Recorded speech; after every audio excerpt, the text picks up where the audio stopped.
नमस्कार, मैं हूं आपके साथ सोनम राय और आप देख रहे हैं हमारा मध्य प्रदेश। स्वागत है हमारे खास बुलेटिन में। नरसिंहपुर जिले के डोंगरा गांव स्थित एनटीपीसी पावर प्लांट में एक बड़ा हादसा हुआ है। आपको बता दें, जिसमें डंपर चालक विरोध की राखड़ में दबकर मौत हो गई है।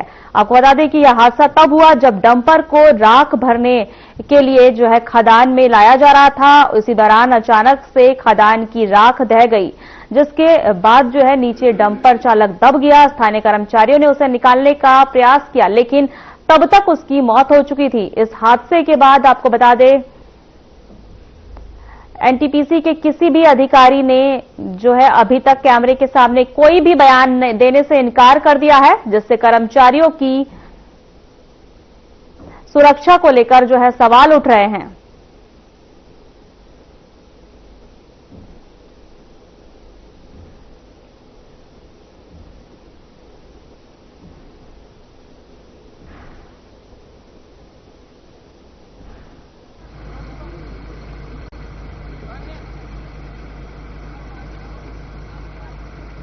अरे जरा का गमछा सामने पीली, हाँ जब पीली खड़ी है तो घटना हुआ डंपर।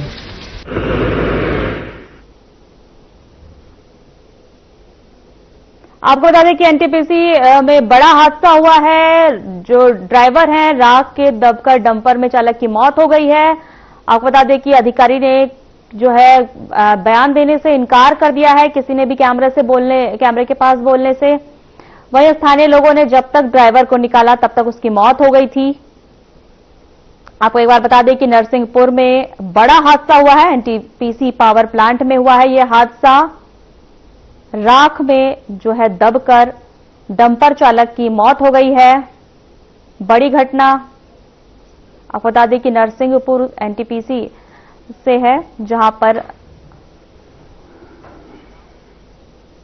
खबरों में आगे बढ़ते हैं। गुलाबगंज थाना क्षेत्र के पुराने विवाद को लेकर कुछ लोगों ने एक ही परिवार की महिलाओं और अन्य सदस्यों पर डंडों और फरसा और तलवार से हमला कर दिया, जिसमें 8 लोग घायल हो गए हैं। घायल पीड़ित शिकायत लेकर जिला मुख्यालय पहुंचे हैं, जहां सीएसपी अतुल सिंह को पूरी घटना की जानकारी दी गई। पीड़िता का आरोप है कि बीजेपी नेता छत्रपाल शर्मा के भतीजे ने हमला किया है और थाने में शिकायत करने के बावजूद उनकी सुनवाई नहीं हुई है, जिसके बाद वे एसपी कार्यालय पहुंचे हैं। वहीं सूचना पर सीएसपी अतुल सिंह मौके पर पहुंचे और घायलों का हाल जाना। कोतवाली और गुलाबगंज पुलिस को मौके पर बुलाकर इलाज करवाया गया। उन्होंने हमलावरों के खिलाफ एफआईआर दर्ज कर कार्रवाई का आश्वासन दिया।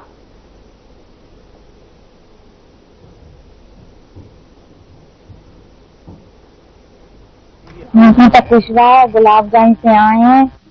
लोग बाग बोलते हैं बेटी बचाओ बेटी पढ़ाओ, यहाँ तो बेटी को ही घर में घुस के मार रहे हैं।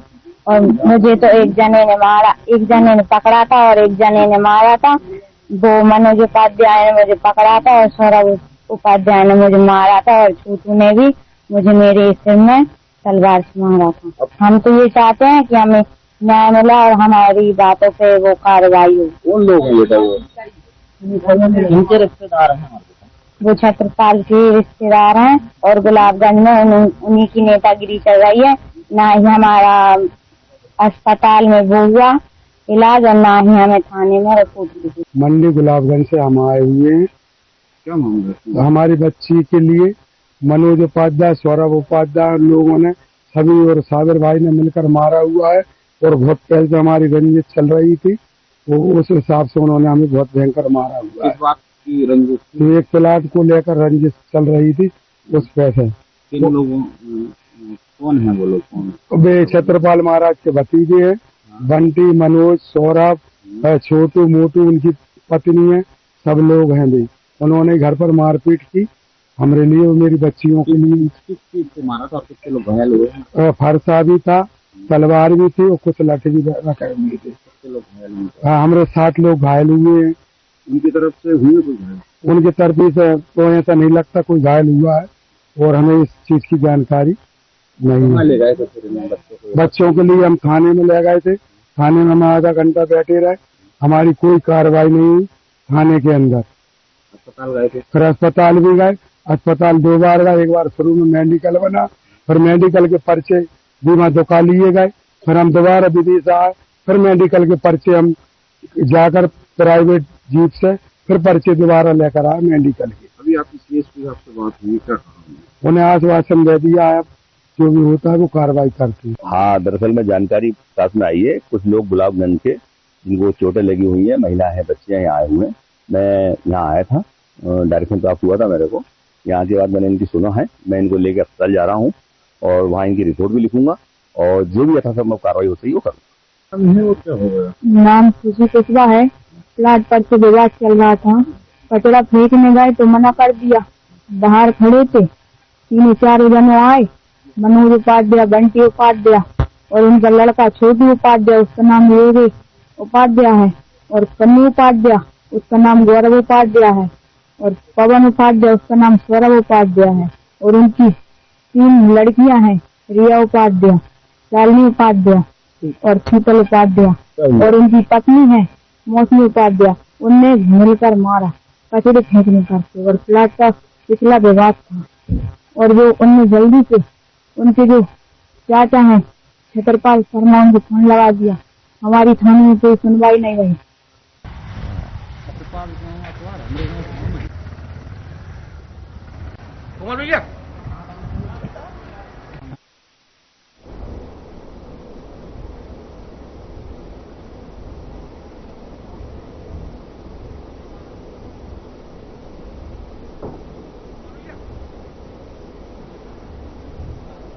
सुहागपुर शोभापुर भटगांव मार्ग पर एक भीषण एक्सीडेंट हुआ, जिसमें एक व्यक्ति की मौत हो गई और 4 लोग गंभीर रूप से घायल हो गए। आपको बता दें, जिनमें से एक महिला और 5-6 साल की बच्ची भी शामिल है। हादसे के लगभग 52 मिनट बाद एम्बुलेंस और डायल 112 जो है मौके पर पहुंचे, लेकिन घायलों को घटनास्थल से प्राइवेट वाहनों से ले जाने के लिए आम नागरिकों को मजबूर होना पड़ा। घटनास्थल पर शोभापुर चौकी का पुलिस स्टाफ तत्काल मौजूद था। घायलों का प्राथमिक उपचार सुहागपुर सरकारी अस्पताल में कराया गया। वहीं आपको बता दें कि गंभीर रूप से घायल लोगों को नर्मदापुरम रेफर किया गया।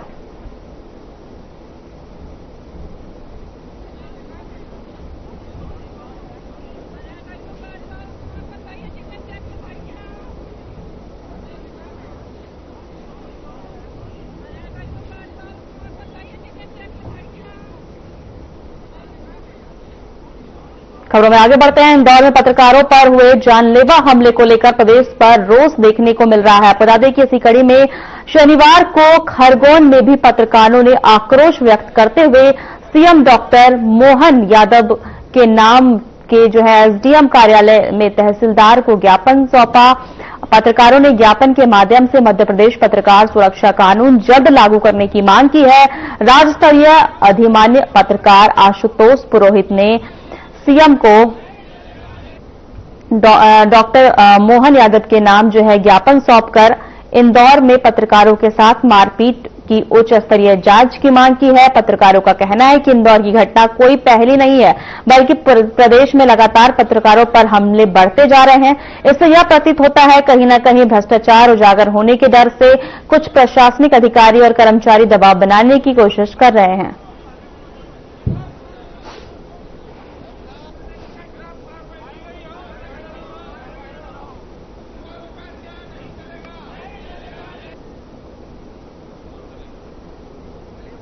साधना न्यूज में मैं हूं आपके साथ आमिर शेख। परिवहन विभाग में दलाली और भ्रष्टाचार का साम्राज्य अब बेकाबू होता जा रहा है। जी हां, मैं बात कर रहा हूं इंदौर के वरिष्ठ पत्रकार हेमंत शर्मा और राजा, जो उनका कैमरा पर्सन है, उनके साथ मारपीट और जो हमला हुआ है, इसको लेकर यह पत्रकारों में आप देख सकते हैं खासा आक्रोश है। एसडीएम को यहां मुख्यमंत्री मोहन यादव के नाम ज्ञापन सौंपा है। आइए हमारे साथ में राज्य स्तरीय अधिमान्य पत्रकार आशुतोष पुरोहित हमारे साथ मौजूद है। आइए हम उनसे जानते हैं यहाँ जिस प्रकार से जो हमला सामने आ रहा है, हेमंत शर्मा जो कि वरिष्ठ पत्रकार है इंदौर के, और जो कैमरा पर्सन राजा, उनके साथ जो मारपीट हुई है, ये हमला लोकतंत्र में सीधा प्रहार है। क्या मानते हैं, क्या कहना चाहेंगे? जी बिल्कुल सही। जिस प्रकार से इंदौर में जो घटनाक्रम हुआ, हेमंत शर्मा और उनके जो सहयोगी थे राजा के साथ जो मारपीट की गई है आरटीओ परिसर में, ये जिसकी खरगोन के सभी पत्रकार कड़ी निंदा करते हैं। आज हम लोगों ने सभी खरगोन के पत्रकारों ने एकता बनाकर और तहसीलदार महोदय को माननीय मुख्यमंत्री डॉक्टर मोहन यादव के नाम से ज्ञापन सौंपा है और जिसमें हमने मांग की है कि इंदौर में जो घटनाक्रम हुआ, पत्रकारों के साथ मारपीट हुई, उसकी उच्च स्तरीय जांच होना चाहिए, उसके सीसीटीवी फुटेज है उसकी भी जांच होना चाहिए और जो दोषी है उन पर कार्रवाई होना चाहिए।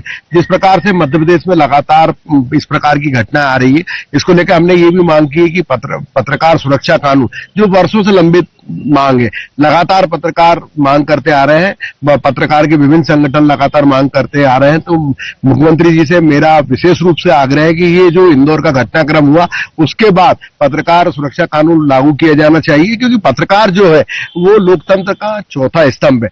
जिस प्रकार से पत्रकारों पर अगर हमला होता है तो वो लोकतंत्र पे हमला है और जिसकी जितनी निंदा की जाए वो कम है। चलिए, बहुत शुक्रिया आशुतोष पुरोहित जी। हमारे साथ में यहाँ पर संदीप ठक्कर जी भी यहाँ मौजूद है। संदीप ठक्कर जी, क्या कहना चाहेंगे?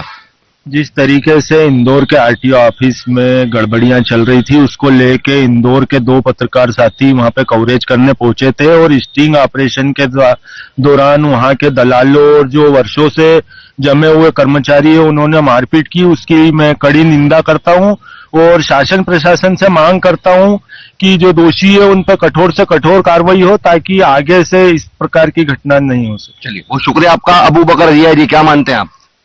देखिए, ये जो पत्रकारों पे बार बार जिस तरीके से विभागों द्वारा हमला किया जाता है, ये देखने में आया कि जब भी पत्रकारों ने किसी विभाग के भ्रष्टाचार को उजागर करने की कोशिश की गई है और वहां पर बड़ा भ्रष्टाचार होता है और उस विभाग के ऊपर जब पत्रकार अपने एंगल से जो है वो उसको उजागर करने का प्रयास करते हैं तो वहां पर कहीं न कहीं दलाल और वो जो गुंडा किस्म के लोग होते हैं वो कहीं न कहीं जो है प्रयास करके पत्रकारों के ऊपर हमला करते हैं। इस तरीके की जो पत्रकारों पर हमला, उनकी सुरक्षा के लिए जो मांग की जा रही है सुरक्षा कानून की, तो हम ये कहेंगे कि सरकार ने जो है सुरक्षा कानून बनाना चाहिए। बहुत शुक्रिया आपका। यहाँ भारतीय पत्रकार संघ के जिला अध्यक्ष शाम कुशवाहा पहुंचे, क्या कहना चाहेंगे?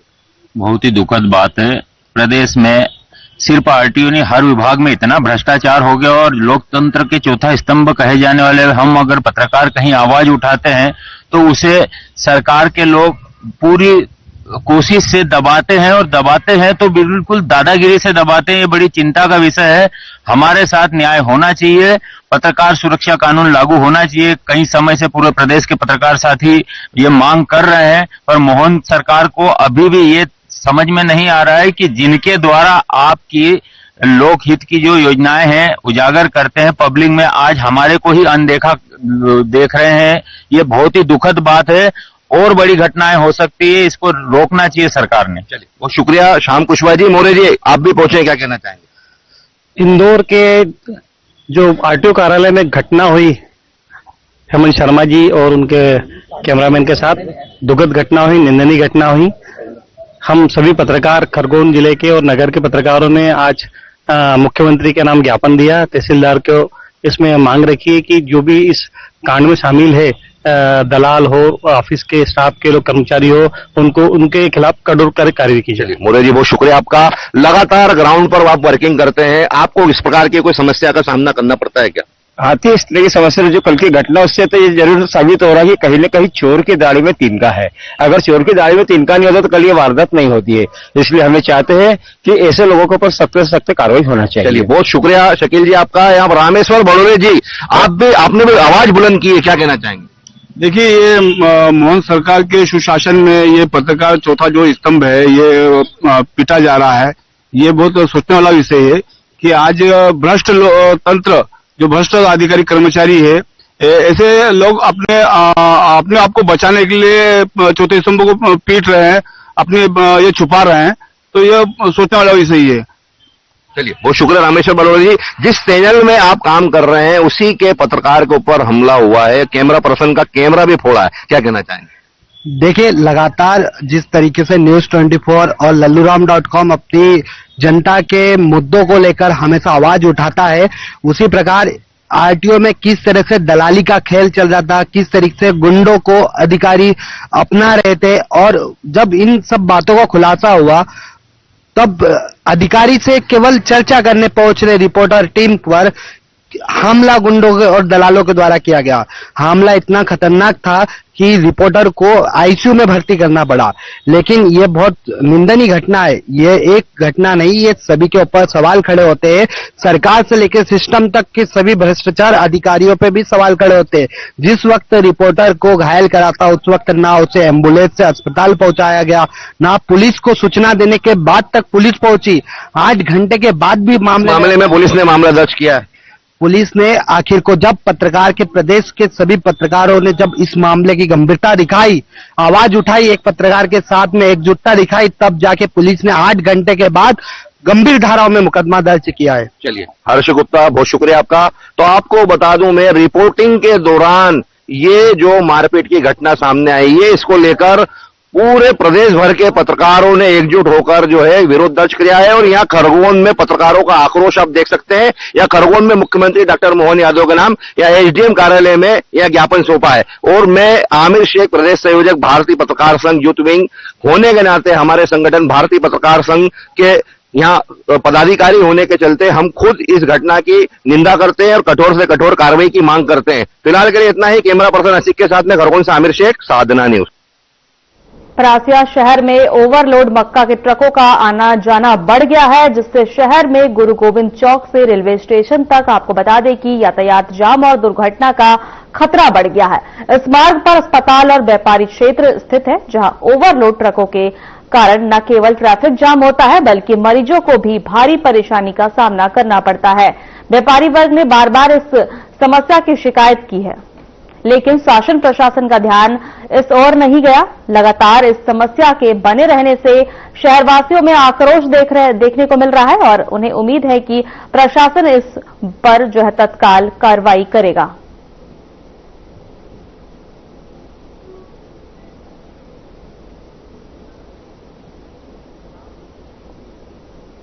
वक्त चला एक छोटे से ब्रेक का।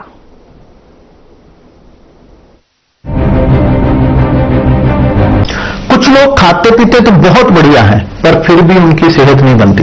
पिचके हुए गाल हैं, हड्डियां निकली हुई हैं, पैंटें ढीली हैं, कपड़े जचते नहीं, कोई पर्सनैलिटी नहीं। ऐसे लगता है इधर से खाए जा रहे हैं, उधर से निकले जा रहा है, क्योंकि उनका पाचन तंत्र खराब है। और जब तक के पाचन तंत्र दुरुस्त नहीं होगा, वो जितना मर्जी अच्छे से अच्छा खा ले, उनकी सेहत नहीं बन सकती। इसलिए हमारी संस्था सन्यासी आयुर्वेदा ने एक ऐसी दवा का निर्माण किया है जो कि आपके लिवर को, आपके पाचन तंत्र को दुरुस्त करने का काम करती है, ताकि आप जो भी खाएं उसका पूरे का पूरा निचोड़ आपके शरीर को लगे, आपकी भूख बढ़े, खाया पिया सही से लगे, नया खून बने, हड्डियों में जान आए, वजन बढ़े और आप मोटे तगड़े खूबसूरत पर्सनैलिटी के मालिक बन जाएं। सिर्फ 655 रुपए की पूरे 1 महीने की दवा होती है और आप इसे घर बैठे 01145454545 पर फोन करके दवा मंगवा सकते हैं। रूप मंत्रा आयुर्वेदिक फेस वॉश, इसमें है क्यूकम्बर के प्योर एक्सट्रैक्ट जो नेचुरली चेहरे को मॉइस्चराइज रखे। ये कोई कॉस्मेटिक नहीं, आयुर्वेदिक औषधि है।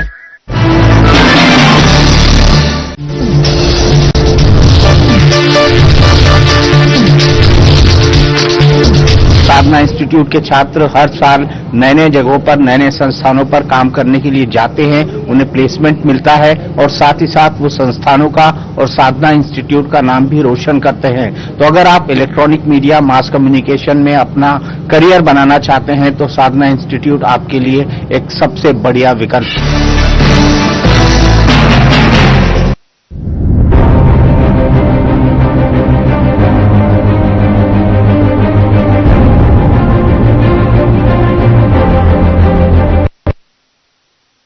ब्रेक के बाद आपका स्वागत है। इंदौर के पलासिया थाना क्षेत्र के मेडिकेयर हॉस्पिटल में एक गंभीर मामला सामने आया है। आपको बता दें कि दरअसल वर्षीय प्रशांत खंडेलवाल जो लीवर और किडनी के मरीज हैं, वो जो है हॉस्पिटल में गलत इंजेक्शन लगाए जाने से हालात जो है उनकी गंभीर हो गई है। परिजनों का आरोप है कि हॉस्पिटल में शुक्रवार रात प्रशांत को डायनापार इंजेक्शन दे दिया गया, जिससे उनकी तबियत बिगड़ गई और उन्हें तुरंत वेंटिलेटर पर भर्ती कराया गया।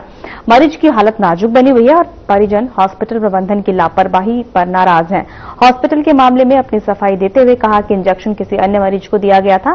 परिजन ने मामले की शिकायत जो है पलासिया पुलिस को दर्ज कराई है और पुलिस ने हॉस्पिटल के सीसीटीवी और सबूत जो है अन्य जुटा लिए हैं। यहां मेडिकेयर हॉस्पिटल का पहला मामला नहीं है, यह मामला जब मरीज के साथ लापरवाही हुई हो।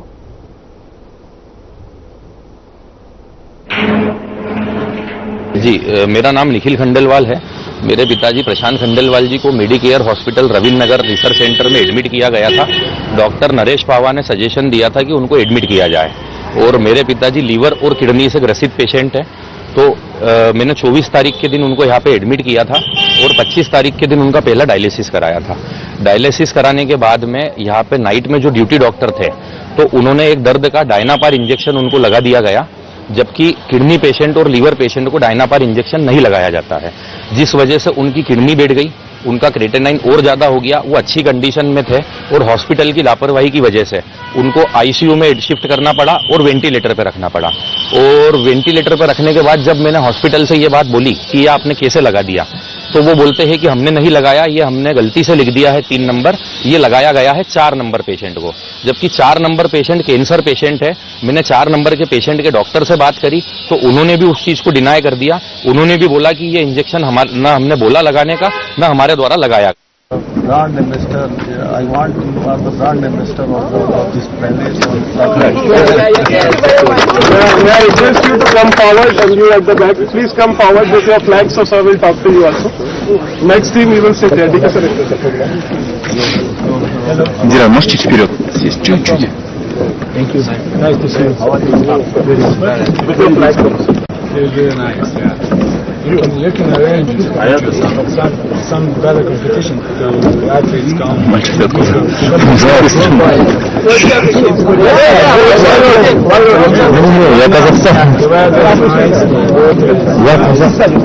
So basically, it's like and special thanks for the Prashant Baka, because congratulations, yes, in new condition, ATC, yes, we tried by ETC, I didn't spend more than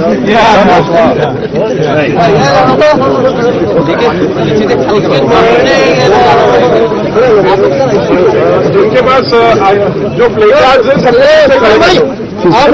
से प्ले कार्ड